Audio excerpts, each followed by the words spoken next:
Olizana ao anatin'izay sehatra ny fonina izay sika Fotoan-dehibe ho an'ny sampana fifohazana ao anatin'ny Fjkm Soavimasoandro Fihavaozana omaly. Fotoan-dehibe izay nanamarihana tamin'ny alalan'ny fanompoam-pivavahana raha ny hita teny atoerana teny. Tamin'ny fomba manetriketrika ny nankalazana anjobily fa 520 taona ny sampana fifohazana ao anivon'ny Fjkm Soavimasoandro Fihavaozana omaly. Nentina nanamarihana izany fotoam-pankalazana izany ny fanompoam-bavaka lehibe niarahana tamin'ireo mpino kristianina marobe. Mitana toerana lehibe tokoa ny sampana fifohazana ho an'ny Fjkm Soavimasoandro Fihavaozana, indrindra eo amin'ny lafiny fitorinan'ny filazatsara araka ny nambaran'Andriamatoa Rakoto Vaoniry, filohan'ny fifohazana sady mpiandry voalohany teo amin'ny fitandremana. 520 taona ny sampana fifohazana, misy hetsika vitsivitsy izay nomarihana. Anankiray amin'ireny ny fanomezana izay nomena ho an'ny fiangonana.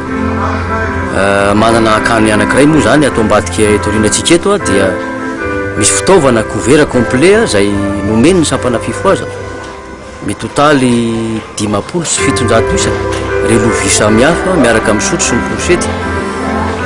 Marihana ihany koa ao anatin'izao fanamarihana n'izao pily izao ny fiomanan'ny fifohazana hanatrika ny fionam-be nasionaly izay atao any Mahajanga amin'ny volana aogositra.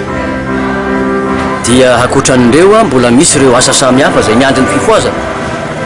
Ary ao anatin'izay araka ny nambara teo amin'ny filazandra Araka fa resam-pitenenana moa dia ny hoe miabetsaka dia miabetsaka ny fifohazana.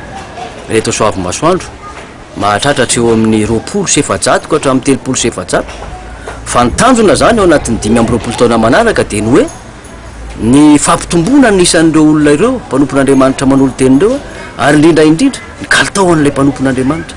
Nanamarika ny fotoana ny fanolorana mari-pakasitrahana ireo mpikambana ao amin'ny sampana fifohazana no ny 520 taona nisy. Nitolorana mari-pakasitrahana ihany koa ireo namorona ny hira faneva sy ny sary famantarana. Nitolorana takela-pahatserovana kosa ny fiangonana.